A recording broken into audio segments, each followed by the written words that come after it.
Our second inductees into the NTPA Pulling Hall of Fame also made their technological mark on the sport back in the mid-70s. Unlike Hypermax Engineering, whose service reached out to many customers through a business vein, this trio made history as pioneers unto themselves, a trio of men who ventured out to use 4 turbochargers, 3-staged airflow for the first time in the sport.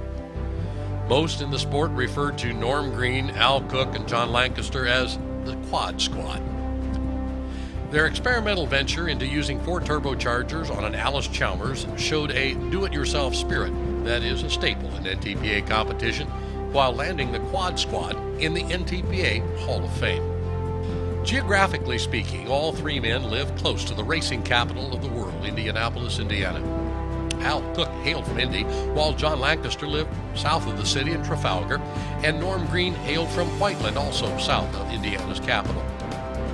Besides the close proximity that joined the men together, their brand of preference, Allis Chalmers, made them blood brothers, with the blood type naturally being O for orange. A notable pioneer came before the Quad Squad, influencing their evolution in the later years of the 1970s.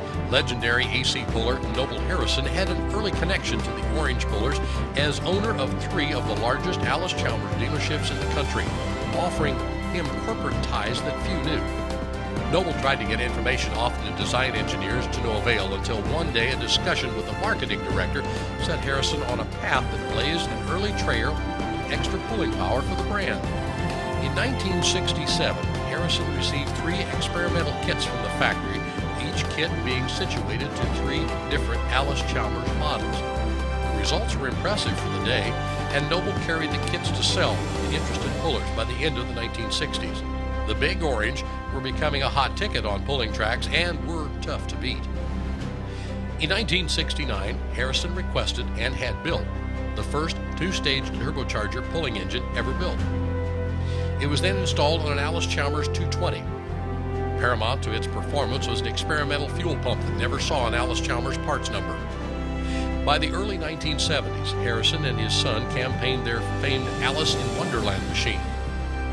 But by 1972, the same predicament that plagued technological tractor pulling advancement for Jerry LeGod, an international harvester, played a similar role in Noble Harrison's supplier status. The Allis Chalmers Company became more leery of product liability law and threat of lawsuits, bringing a direct line from Allis Chalmers to Noble Harrison to a halt. Still, Harrison played a large role in the power expansion of the orange persuasion over those few years. As a customer of Harrison's, John Lancaster's 1971 purchase resulted in a twin charger system on his brand new AC 210 setup. Lancaster, who made his living as an Allis Chalmers dealer, began pulling stock tractors in 1965.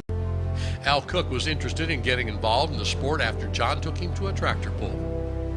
By 1970, Al was working with Lancaster on a new effort, Koch's new Allis Chalmers 190 XT, built to pull field stock. By 1972, they contacted Noble Harrison, who supplied parts to Koch, bringing the tractors to superstock status. And so the Lancaster-Koch partnership was forged. Norm Green was a neighbor to Al Koch, and his interest in pulling came into focus around the same time period of the early 1970s. Besides committing his time to pulling, Green also served on both the NTPA Full Board and NTPA Executive Board from the mid-70s through the mid-80s. The trio decided it was a wiser idea to partner together rather than experiment individually, so they collaborated, sharing information on design and performance. As their hunger for more power grew, the idea was crafted, and one of the 3 tractors was the testing ground. All 3 men were recognized for their mechanical prowess and named Mechanical of the Year at some point in their careers. Lancaster in 1976, Green in 1980, and Koch in 1982. As the pages of the calendar turned into the mid-70s, Al Koch switched over to an Allis Chalmers D21 like Norm Green. He won his first NTPA Grand National title in 1976 in the 7,000-pound superstock class, and backed it up in 1977 with twin turbochargers. Lancaster was still finding great success with his trusty AC 210, including a NTPA Grand National title in the 9,000-pound superstock class in 1976. Green placed very high in the point standings and won a pair of Indy Super Bowl classes. However, horsepower gains by both the International and John Deere's had been nipping the ACs, and the writing was on the wall. Additional horsepower was needed to stay on top, particularly in the 9,000 and 12,000 pound classes, where the IHs were coming on strong. Although resources for Allis Chalmers were limited and 3 Charger setups were in their infancy, the next logical step was to build beyond twin Chargers. Bob Mitchell, fellow Hoosier and Allis Chalmers puller who used alcohol fuel instead of diesel, suggested to Koch that if the trio was thinking about going to 3 pressure stages of air, they might just as well bypass 3 turbochargers and go right to 4. The advice was sound, the trio thought, so they embarked on uncharted territory. As the 1977 season was winding down, fate stepped in as breakage to Norm Green's tractor resulted in the experimental ride for 4 Charger. As luck would have it, Green had vacation scheduled to go fishing in Minnesota. So John and Al took Storm and Norman's AC D21, made the necessary provisions to quadruple the wind makers on the diesel-powered 426 engine. The Deerslayer was all repaired from its engine damage a month before and debuted at the Terre Haute Action Pool 1977 on September the 17th. It was impressive out of the box. The turbo boost gauge broke at 160 pounds of pressure. A few days later in Lancaster, Pennsylvania, the new gauge showed 200 pounds. It was a defining moment in the sport. 4 turbochargers and 3 pressure stages smoking down the track to the fans' delight. Although teething problems plagued the machine, the refined setup placed on Al Cook's Alice Cowboy the next year brought more promise to the quad squad. We probably should have held off until 1978 because we gave the other pullers a full winter to rebuild and catch back up, reflected Koch in a 1985 interview with the Puller magazine. But we couldn't wait.